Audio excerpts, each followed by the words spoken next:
Hi guys. Okay, well, I'm a little bit late for my latest update, but I'm here, aren't I? I'm here, I'm back. Anyway, look, as you know, I do a little bit of astral travelling and surprising what you pick up on, what you're privy to. Right, anyway, I managed to track down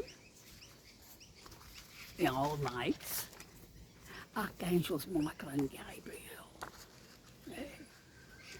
I was hoping Raphael would be there, but evidently he was on assignment down to Thailand, typhoon at Thailand, you know, pretty typical.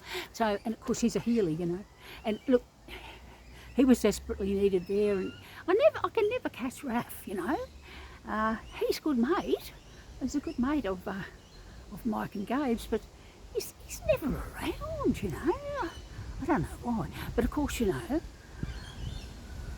Michael and Gabriel, being the divine interventionists that they are, they're also responsible for sending all these die-hard Nazis that they've got up there in redemption. They're responsible, right, for sending them back down to earth to do another stint, because, you know, they've got the divine plan, right? And I don't know what it is, but I'm picking up little snippets, you know, dribs and drabs. I'm starting to cotton on to a few things. Anyway, one of the things that I heard last night, this will surprise you. This will surprise you. Anyway, Mike and Gabe were having this discussion. And Mike said to Gabe, you know, Gabe, he said, I can't get over how bad these Nazi bastards are, especially the women. He said, Gabe, you wouldn't expect it of a woman, would you? You know, the weaker sex or the nurturing sex, you know, responsible for the perpetuation of a species, the human species, you know, they've got to give birth, breastfeed the babies, you know, they expect them to be really nice, kind.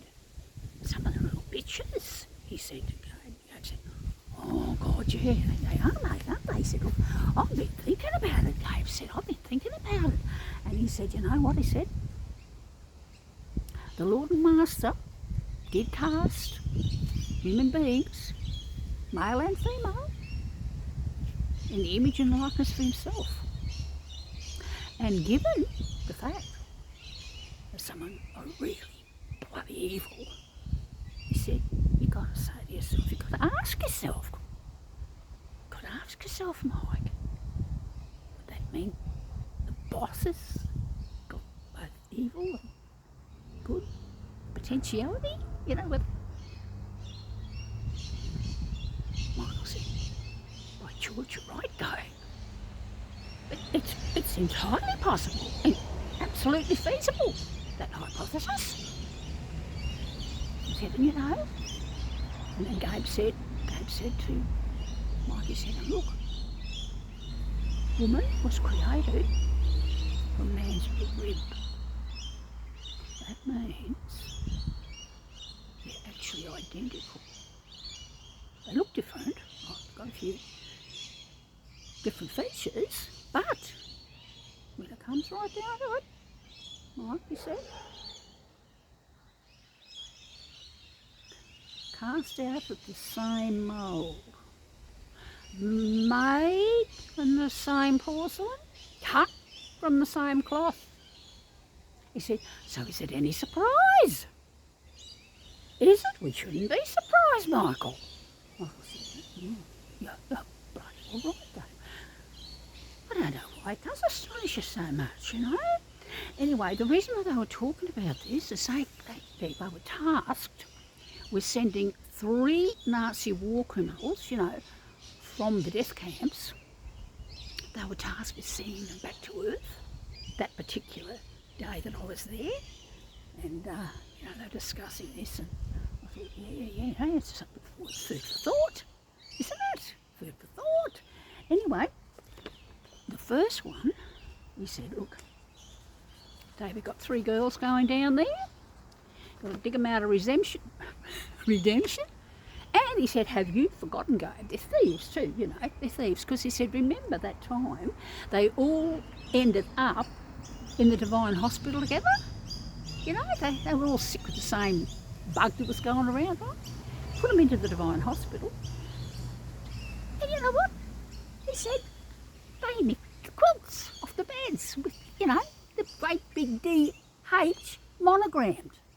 As if they were going to get away with that, you know. They took them back to their cells, right, up in Redemption, thinking no one was going to notice. You know, I mean, bloody letters are this high. You know, you couldn't miss them. You couldn't miss them. Yeah, thieves. You know, they'll steal the eye out of a needle. Oh, I've got a hair in my mouth. I don't know where it is. They'll steal the eye out of a needle, Gabe. Yeah, Gabe said, oh, yeah. Look, they try to hide it, you know. But anyway, when we tossed their cells, we discovered the quilts and they had them hidden under the floorboards. They're supposed to lie on the floorboards. Now, they've been told they have to lie on the floorboards. They've taken the beds away from them, you know, because they stole the quilts. So the beds have been removed from their cells and now they've got to lie on the floorboards. I don't know how long, but anyway, it could be the reason that they're really been partying up there in Redemption, because these 3 girls, they actually know they're going back down today. They've been told. Yeah, and, you know, they're really happy because, well, they don't want to lie on the floorboards. They want to get down there into a nice warm crib, you know, sucking a bit of mum's titty and swaddled up in their little blankets and jiggled around by mum, you know. Mum will sing them lullabies, sleepy pies, and good night, mummy, sweet little baby. And they'll be all lovely until they grow up and turn into utter bitches. Because we know they can't do. We know they're going to turn into monsters. No matter how beautiful they are when they're little girly whirly whirlies and their little pink dressy wessy wessies, and their little bosy wosy wosies in their hair. Yeah. Oh, they'll be lovely when they're little. All babies are beautiful. That's right. When they grow up, it's an entirely different kettle of fish. Let me tell you. Anyway, so the first of these, the boys gave me the printouts. I always ask them for the printouts, right? The boys gave me the printouts, and the first of these was Irma Gracie. She was born the 7th of October, 1923. Oh, yeah. Well, they had her booked in. To go back on the very next day, the 8th of October, but in 1958. Right, so she was going to be exactly the same star sign, a Libra, which you normally expect to be really well balanced. Don't you? You don't expect them to be bitches. But, you know, they went the wrong way. The scales got tipped, you know, right over to one side, like, you know. They could never right themselves the whole life. Anyway, look, so this is the first one, and there she is. That's Irma, and she'll be going back down as Ursula von der Leyen. You can see they're identical. Yeah, she'll be going down as Ursula, right? Okay, and they're going to call her in shortly, and then the next one is that rotten bitch Maria Mandel. Now she was a Capricorn, born 10th of January 1912, right? Anyway, well, she's going back, eh? She's going back. Pretty little name. Have a guess. Annalena Baerbock. Yeah.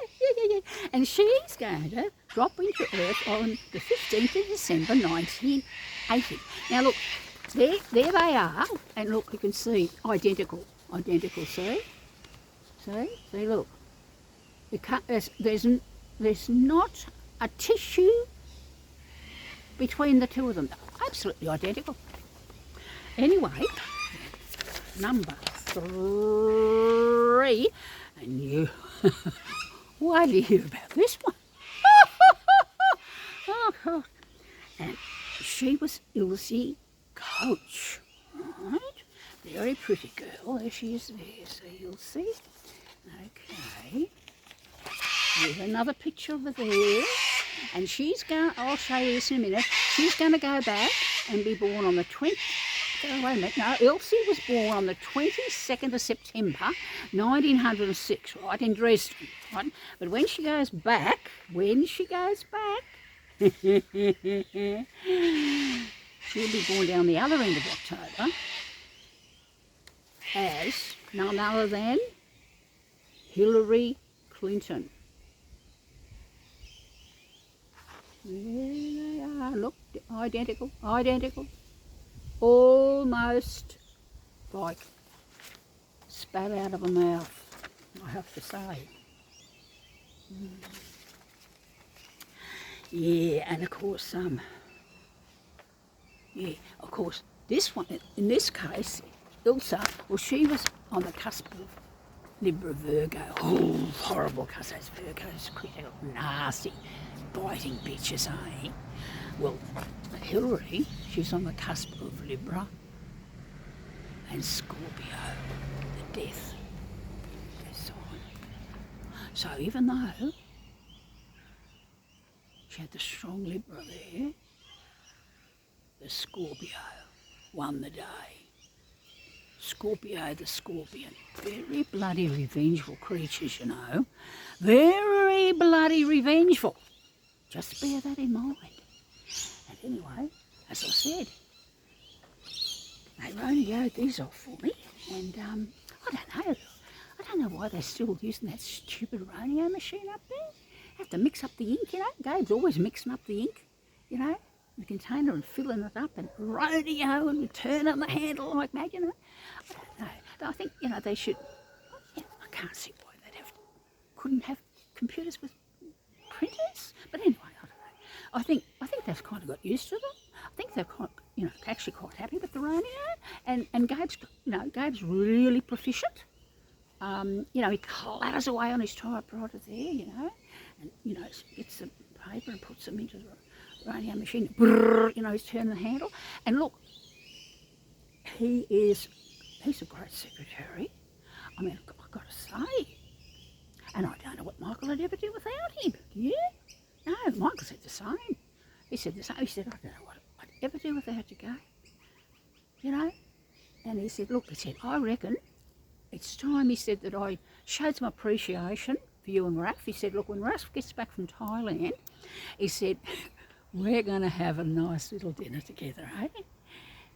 And Gabe said, who's cooking? And Michael said, well, Raph's a good cook, isn't he? And Gabe said, don't think so. Don't think he can boil water, really. Well, sometimes he has to, but he's not really that good. And Michael said, well, you're pretty good at making spaghetti, aren't you? Gabe? And Gabe said, yeah. But I'd like something different for a change, you know.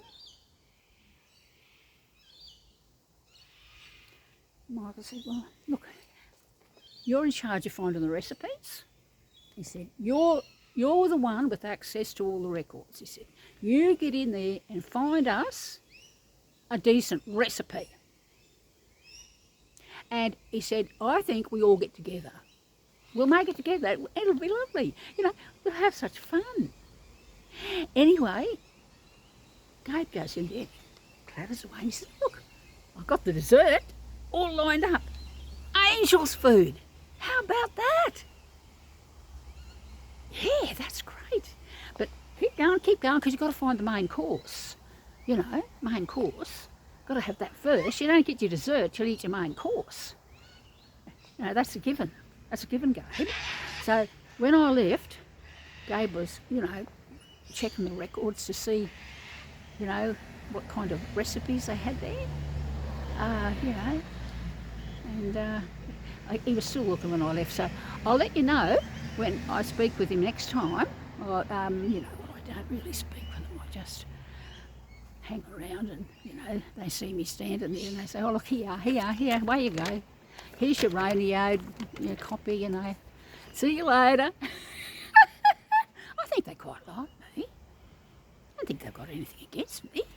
They don't seem to mind me hanging around, eavesdropping, you know, on their conversations. Anyway, I'll catch you later. Have a good day. And look, just before I go, I'll take you for a tour of my yard. Here we go. Now I'll have to flip the screen around.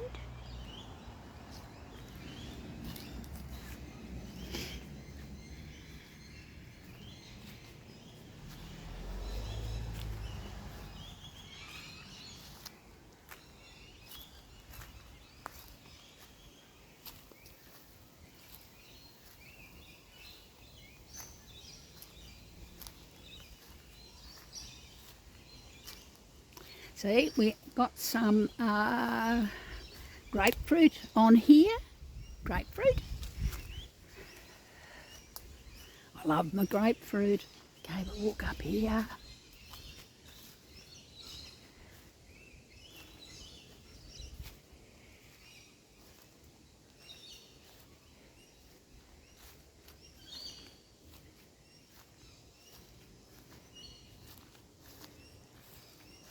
Okay, we'll turn around. We're looking back down at my place, at my house.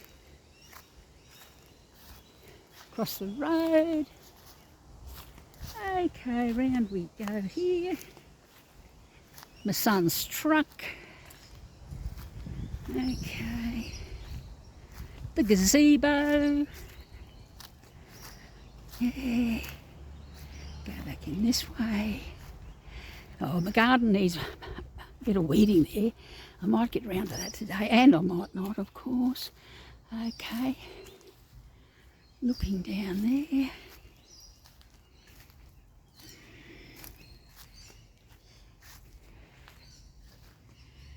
Okay. Go.